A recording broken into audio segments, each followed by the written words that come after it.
बिस्मिल्लाह रहमान रहीम। शहर रमज़ान अल्लज़ी उन्ज़िल फ़ीहिल क़ुरआन हुदल लिन्नासि व बय्यिनातिन मिनल हुदा वल फ़ुरक़ान फ़मन शहिद मिनकुमुश शहर फ़ल्यसुमहु व मन कान मरीज़न औ अला सफ़रिन फ़इद्दतुम मिन अय्यामिन उख़रा युरीदुल्लाहु बिकुमुल युस्रा वला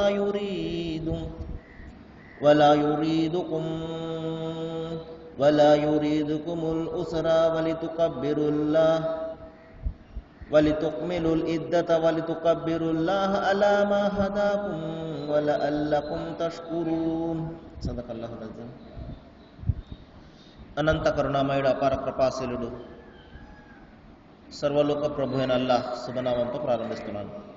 సోదరులారా, సోదరిమణులారా, అయ్యలారా, అమ్మలారా, అస్సలాము అలైకుం రహమతుల్లాహి వబరకాతు. సర్వలోక ప్రభు అయిన అల్లాహ్ మనందరి జీవితాలలో శాంతి శుభాలను కురిపించునుగాక. ఆమీన్. ఇంతవరకు మీ ముందు మనందరి మార్గదర్శక గ్రంథం విశ్వప్రభు అల్లాహ్ అవతరింపజేసినటువంటి చివరి దైవ గ్రంథమైన దివ్య ఖురాన్ నుండి 2వ అధ్యాయం 185వ వాక్యం యొక్క అరబిమూలంను పఠించడం జరిగింది. సోదరులారా, మరి ఈ వాక్యంలో దైవము ఉపవాసం అనే ఆరాధనను గురించి ఇక్కడ చెప్పడం జరుగుతుంది. అయితే సోదరులారా, రంజాను నెల ఎవరైతే పొందుతారో వారు అందరూ కూడా ఉపవాసాన్ని పాటించమని దైవము ఇక్కడ ఆజ్ఞాపించడం జరిగింది.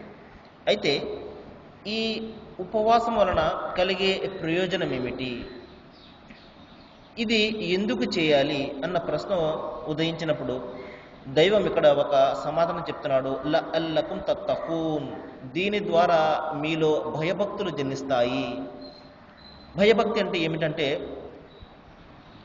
మనసులో ఉన్నటువంటి ఈ కుతంత్రాలు, ఈ చెడు ఆలోచనలను, ఈ చెడు పనులను తీసివేసి మనసుని ప్రక్షాళన చేసి మరి అతని మనసులో దైవభీతి, పాపభీతి లాంటి మంచి గుణాలు కలగజేసి అతనిని ఒక ఉత్తమమైనటువంటి దైవదాసునిగా మార్చడము ఈ ఉపవాసం యొక్క ప్రధానమైనటువంటి లక్ష్యం. అయితే సోదరులారా, ఈ ఉపవాసం వలన కలిగే ప్రయోజనం ఏమిటి?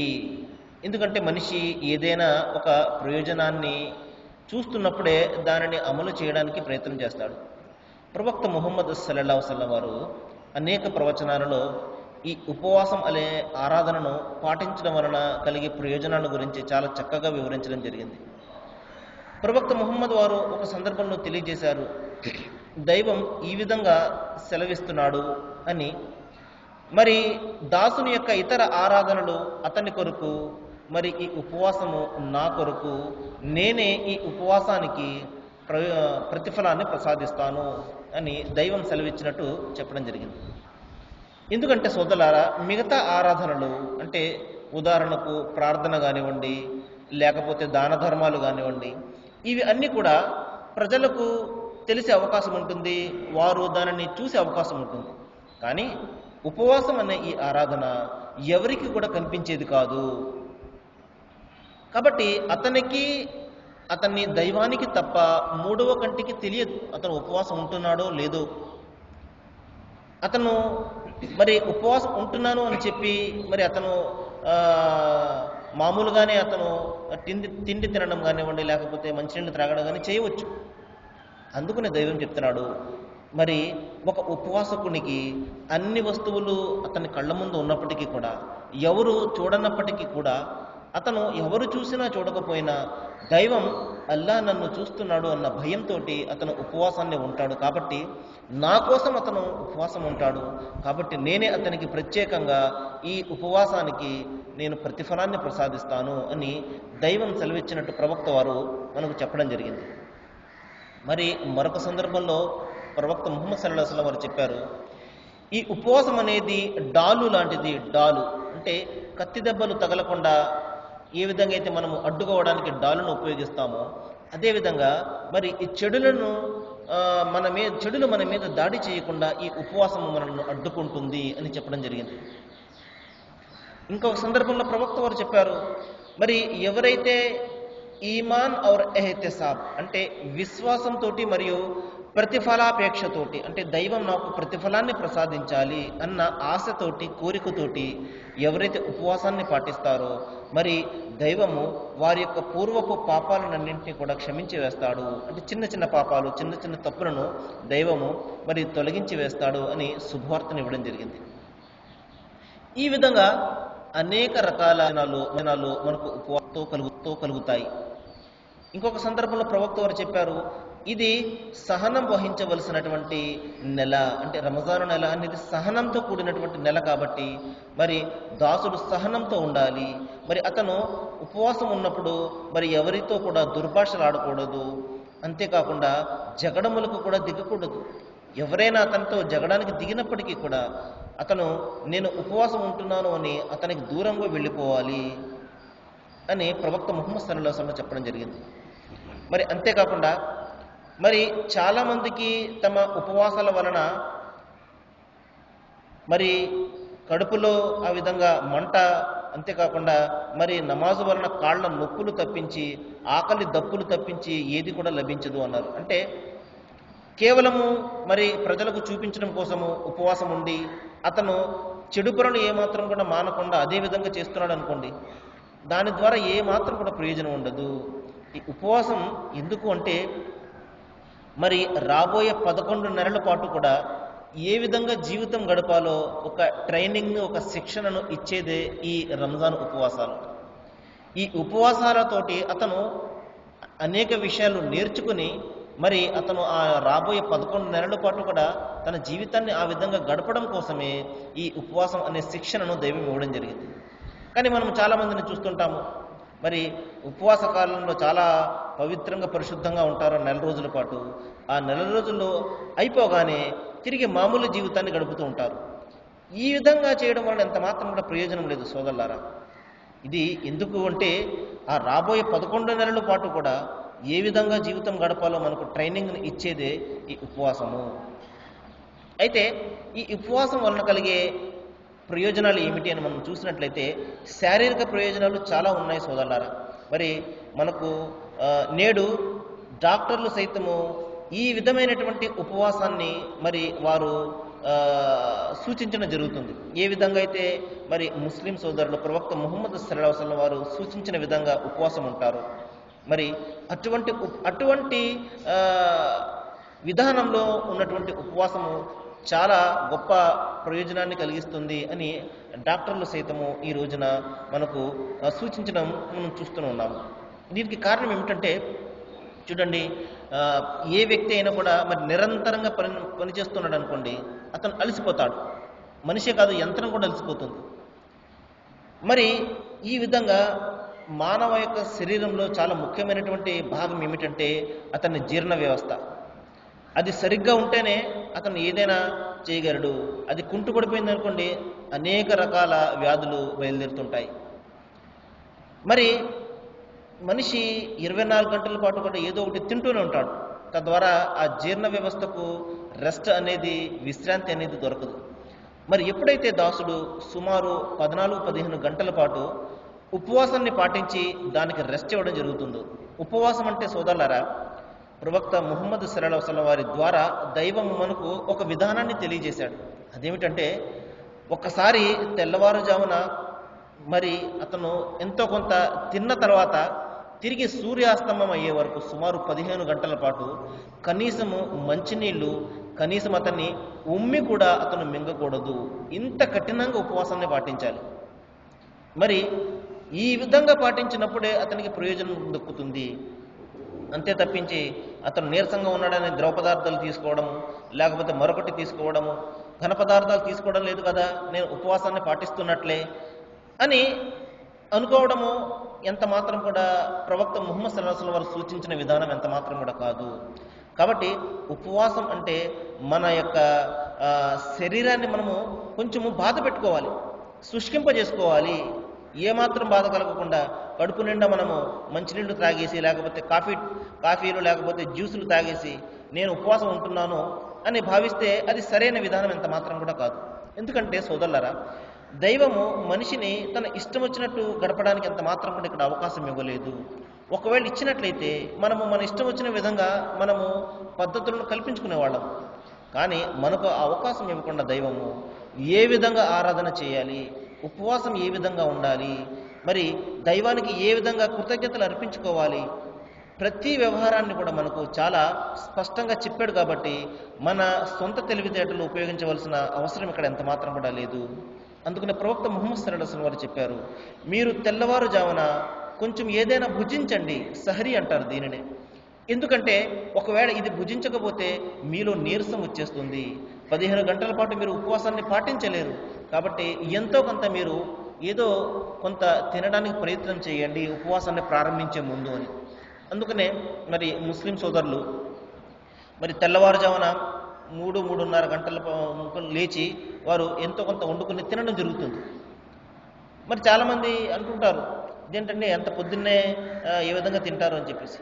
నిజంగా అంత పొద్దున్నే తినడానికి ఏమాత్రం కూడా మరి ఆసక్తి లేనప్పటికీ కూడా ప్రవక్త వారు సూచించారు తప్పనిసరిగా ఈ సెహరీలో, ఈ తెల్లవారుజామున భుజించే ఆ యొక్క భోజనంలో దైవం శుభాలను పెడతాడు. ఎందుకంటే ఈ సహరీ ఈ విధంగా భోజనం చేయడము తెల్లవారుజామున అనేది మిగతా ధర్మాల వారు అనుసరించే ఉపవాసానికి మరి ప్రవక్త ముహమ్మద్ సల్లల్లాహు అలైహి వసల్లం వారు సూచించిన విధానానికి మరి ఏదైనా తేడా ఉంది అంటే ఇదే.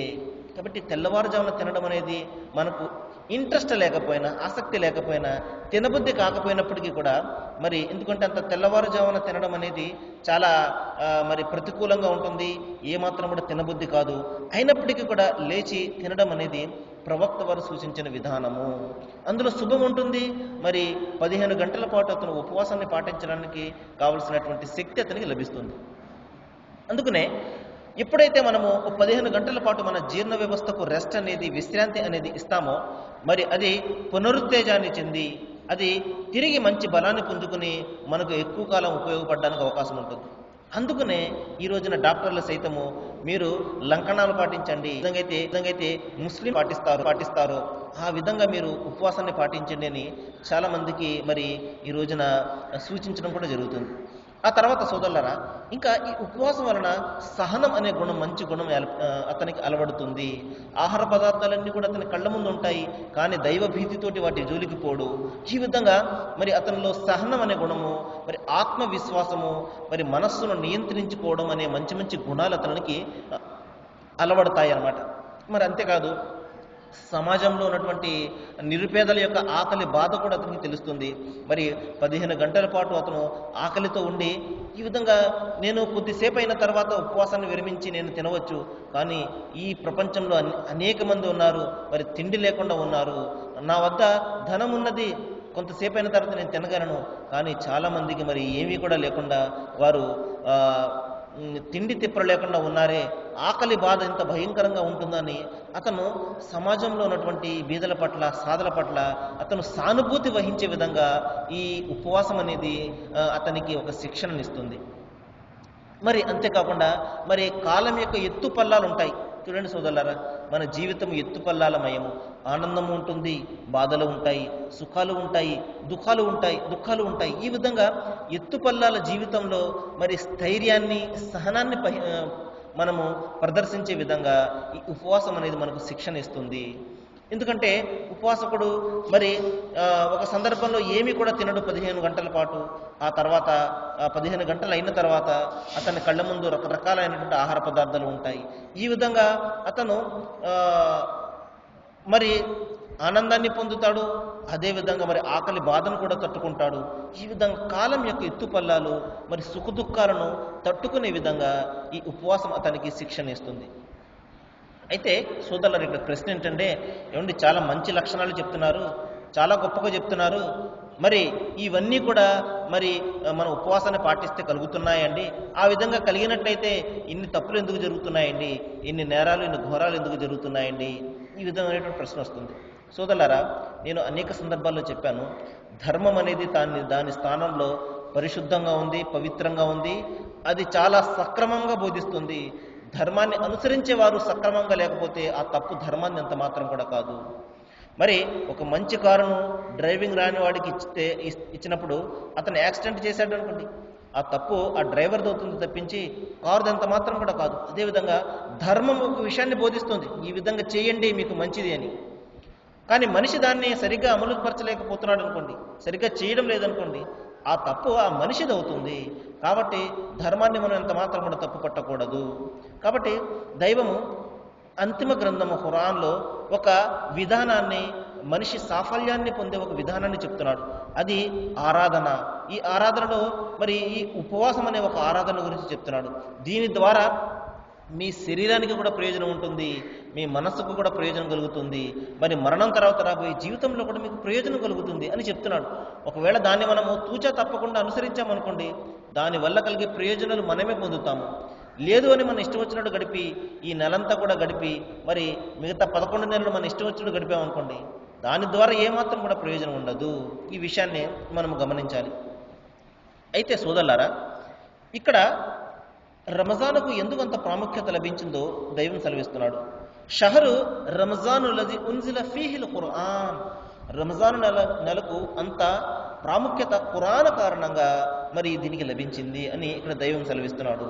ఈ ఖురాన్ ఏంటండి చెప్తున్నాడు, మరి హుదల్లిన్నాస్, సర్వమానవాళి కోసము ఇది మార్గదర్శక గ్రంథము. ముస్లింల గ్రంథం కాదు సోదరులారా ఇది. ఎవరైనా ఈ గ్రంథం నాది, మరి మా ముస్లింలది, మా సాయిబులది అని ఎవరైనా చెప్తే అది చాలా తప్పు. ఎందుకంటే దైవం అంతిమ గ్రంథం ఖురాన్లో సెలవిస్తున్నాడు, హుదల్లిన్నాస్ అంటున్నాడు. అంటే సమస్త మానవాళికి, సమస్త మానవ జాతికి ఈ గ్రంథాన్ని మార్గదర్శకంగా నేను పంపించాను. ముస్లింల కోసం ఈ గ్రంథాన్ని పంపించలేదు సోదరులారా. కాబట్టి ముస్లిం సోదరులకు ఈ గ్రంథం మీద ఎంత హక్కు ఉన్నదో సర్వ మానవాళికి కూడా అంతే హక్కు ఉన్నది. ఎందుకంటే దైవం అందరికీ ఒక్కడే కాబట్టి. మరి అంతేకాదు, ఇందులో రుజుమార్గాన్ని చూపించే, సత్య అసత్యాలను వేరుపరిచే ఉపదేశాలు ఇందులో ఉన్నాయి అని దైవం సెలవిస్తున్నాడు. అయితే సోదరులారా, ఇంకొక విషయాన్ని ఇక్కడ మనం తెలుసుకుందాము. అదేమిటంటే, మరి రంజాన్కే అంత ప్రాముఖ్యత లభించినప్పుడు మరి ఖురాన్కి ఇంకెంత ప్రాముఖ్యత ఉండాలి అన్న విషయాన్ని కూడా మనం తెలుసుకోవాలి. చూడండి, ఇక్కడ దైవం ఒక ఆజ్ఞ ఇస్తున్నాడు. అదేమిటంటే, ఎవరైతే ఇక నుండి మీ జీవితంలో ఈ రంజాన్ నెలను పొందుతారో వారు అందరూ కూడా మీరు విధిగా ఉపవాసం ఉండండి. అయితే ఒకవేళ మీరు వ్యాధిగ్రస్తులై లేకపోతే ప్రయాణంలో ఉంటే ఆ యొక్క దినాలను వేరే దినాలను మీరు పూర్తి చేయండి. ఈ విషయాన్ని గురించి మనము నిన్న తెలుసుకున్నాము. దైవం ఇక్కడ ఒక మాట చెప్తున్నాడు. అదేమిటంటే, ఆయన మీకు సౌలభ్యాన్ని కలుగజేయాలనే చూస్తాడు తప్పించి మిమ్మల్ని కష్టపెట్టాలనే తలంపు ఆయనకు ఎంత మాత్రం కూడా లేదు. సోదరులారా, దైవము దాసులు మనమందరం కూడా మనల్ని కష్టపెడితే దైవానికి ఏంటంటే వస్తుంది? మనలను ఇబ్బంది పెట్టేసి, కష్టపెట్టేసి, రకరకాలైనటువంటి కఠినమైనటువంటి ఆరాధనలు ఆయన మనకు సూచించేసి ఈ విధంగా చేయడం వలన, బలవంతంగా మన చేత ఆరాధన చేయించడం వలన దైవానికి ఏమిటి వస్తుందండి సోదరులు? ఒకసారి ఆలోచించండి. చూడండి, చిన్న ఉదాహరణ చెప్తాను. తల్లి తన బిడ్డకు అన్నం పెట్టడానికి ప్రయత్నం చేస్తుంది. ఆ బిడ్డ తినడు, మారం చేస్తుంటాడు, నేను తినను అని చెప్పేసి. కానీ తల్లి బలవంతంగా ఏదో ఒక విధంగా మరి అతన్ని పట్టుకుని ముద్దలు తినిపిస్తూ ఉంటుంది. ఈ విధంగా బలవంతంగా తల్లి ఎందుకు తినిపిస్తుంది? ఒక బాధ ఉంటుంది, ఒక ఆతృత ఉంటుంది. అరే, బిడ్డ ఆకలితో ఉంటాడే, ఈ విధంగా కడుపు నిండితే, ఆ బిడ్డ కడుపు నిండితే తల్లి మనస్సు నిండుతుంది. అదేవిధంగా దైవము మనిషి ఈ విధంగా మంచి మార్గాన్ని అవలంబించాడనుకోండి, అది ఆయనకి ఎంతో సంతృప్తిగా ఉంటుంది. అంతే తప్పించి మరి ఆ బిడ్డ తిన్నప్పుడు ఆకలే బిడ్డది తల్లిదేమన్నా తీరుతుందా? ఒకసారి ఆలోచించండి. అదేవిధంగా దైవము మనిషికి మంచి మార్గాలను బోధిస్తున్నాడు. మీరు మంచిగా ఉండండి, మంచి మార్గాన్ని అవలంబించండి, ఈ విధంగా చెడు మార్గాలు, శైతాన్ మార్గాలు తొక్కకండి, మిమ్మల్ని నాశనం చేసేస్తాయి. ఈ విధంగా మంచి మార్గంలో వెళ్ళినట్లయితే మీరు ఇహపరలోకాల్లో సాఫల్యాన్ని పొందుతారు అని ఈ విధంగా మరి చిన్న పిల్లవాడిని బోధించినట్టు దైవం ఈ విధంగా ఎందుకు బోధిస్తున్నాడు? ఆయనకి ఏంటి అవసరము?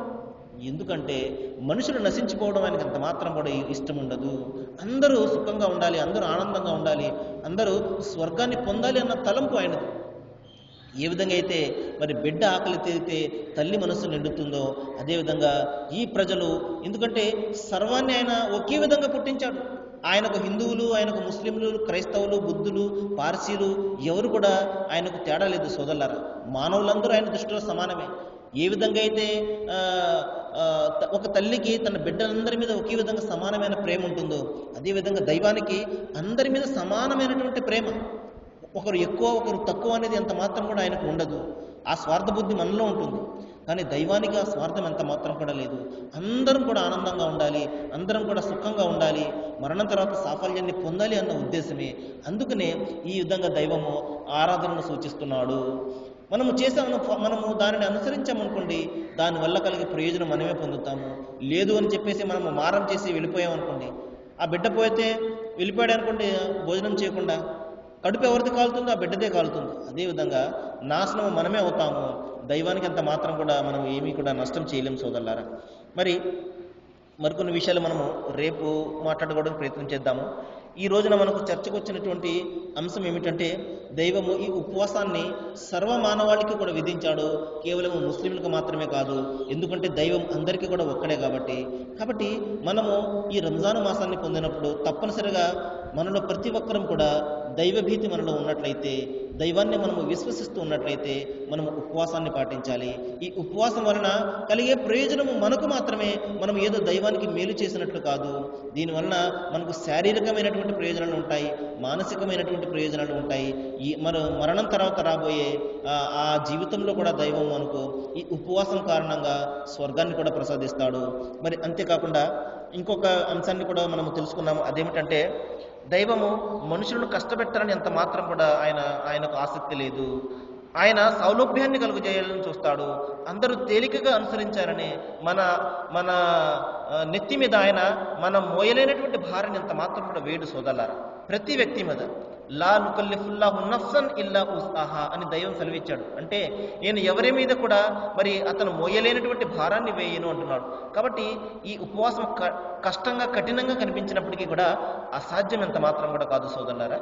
మరి దైవాన్ని ప్రార్థిస్తున్నాను, ఏ విషయాలు అయితే మనం ఇక్కడ వింటున్నామో వీటి మీద మనం బాగా ఆచరణ చేసేలాగా మనమందరం కూడా మరి ఉపవాసాలను పాటించి మరి మన యొక్క జీవితాన్ని మనం తీర్చిదిద్దుకునేలాగా, మంచి నైతికబద్ధమైనటువంటి జీవితాన్ని మనము పొందేలాగా దైవము మన అందరి హృదయాలు తెరవాలని, మనందరికీ జ్ఞానాన్ని ప్రసాదించాలని, సత్యాన్ని ప్రేమించే స్వీకరించే మనస్సును దైవం మనందరికీ ప్రసాదించాలని నేను వేడుకుంటూ ముగిస్తున్నాను. వాఖిరు దవానా అనిల్ హమ్దులిల్లాహి రబ్బిల్ ఆలమీన్. అస్సలాము అలైకుం.